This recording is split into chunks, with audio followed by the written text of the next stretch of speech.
একটি শান্তিপুর নামে এক ছোট্ট গ্রাম। সেখানে থাকে রোহিত নামে এক দুষ্টু কিন্তু খুব ভালো মানুষের ছেলে। তার পরিবার গরিব, কিন্তু রোহিত খুব পরিশ্রমী। একদিন জঙ্গলে খাবার খোঁজার সময় সে এমন এক গাছের দেখা পেল যা চিরদিনের মতো তার জীবন বদলে দিতে পারে। রোহিত দেখল একটি কলা গাছে সোনার আলো ঝলমল করছে। এ দেখে রোহিত সেখান থেকে ভয়ে দৌড়ে পালিয়ে।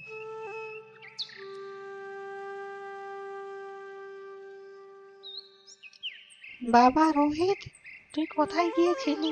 আর এত হাঁপাচ্ছিস কেন? কি হয়েছে তোর? না, না মানে কিছু না, এমনি দৌড়াদৌড়ি করছি। আমাকে কিছু খেতে দাও, খিদে পেয়েছে। বাবা রোহিত, আজকে তো পাকা ধরা হয়নি রে। বাড়িতে তো চাল ডাল তেল কোনো কিছুই নেই। তুই এক কাজ কর, কিছু মুড়ি আছে সেটা খেয়ে নে। কিছুক্ষণ পর রোহিত বাড়িতে মন খারাপ করে বসে থাকে।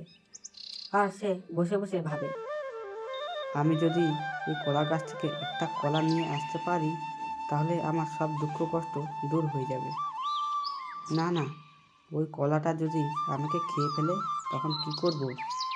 না না, ভয় করলে হবে না, আমাকে যেতেই হবে। তাছাড়া আমার কাছে কোনো উপায় নেই। কালকে সকালবেলায় আমি যাব।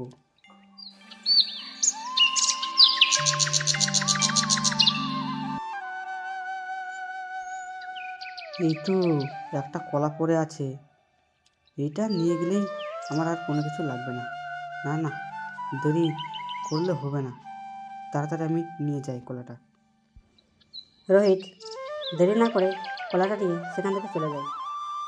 রোহিত সেই কলাটা নিয়ে একটি জহুরির কাছে চলে যায়। আর জহুরি সেই সোনার কলার বদলে তাকে অনেক টাকা দেয়। তাদের আর কোনো দুঃখ কষ্ট থাকলো না, তাদের জীবনে আনন্দে কাটতে থাকলো।